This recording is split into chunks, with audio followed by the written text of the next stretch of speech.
earliest guitars that I bought when I was about 13, and it was about 15 to 20 years old at that point in time, and so it's a rare one, and it's always been a special one, and it's the one I kind of grew up on practicing jazz.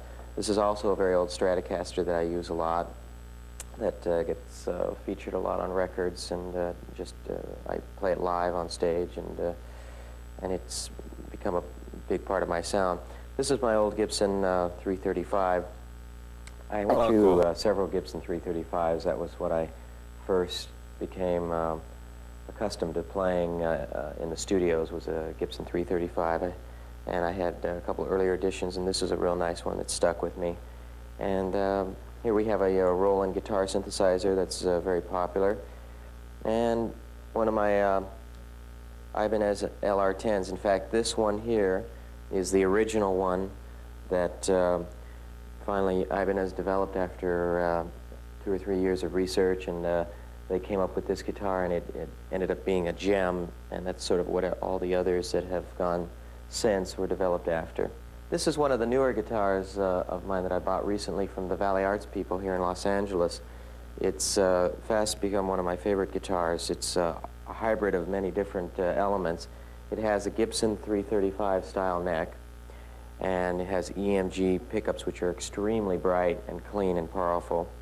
And the body, as you can see, is some beautiful flame work that Mike did at Valley Arts, and it's a 7/8 Strat body, and so it means it's a small guitar, and it has a 5-position switch and a Floyd Rose tremolo bar. So it's all these different elements that were put together to make a very unique guitar. It also has a very personable sound that a lot of players who have bought these guitars especially use them for a rhythm guitar, and they also make a very good lead guitar sound. So that one has fast become a favorite in my collection. This is a new one that Ibanez has developed, which is also somewhat along the lines of the Valley Arts, is that it's a newer generation of guitars. This is an incredible finish that they've come up with on this guitar, and it has a unique new tremolo system that they developed. And this is one of the companies that is building a lot of guitars that are affordable to a lot of people.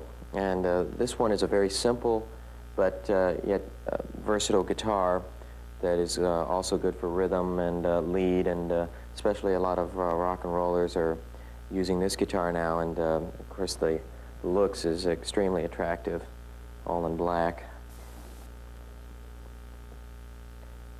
Back here I have one of my Ibanez LR10s. I'd like to tell you a little bit about this guitar. This one has a Kahler tremolo unit on it.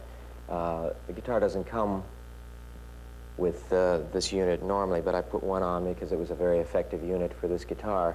This is the guitar that I developed for Ibanez, and it's been out for several years now, and I can safely say that it has become a standard amongst this style of guitars.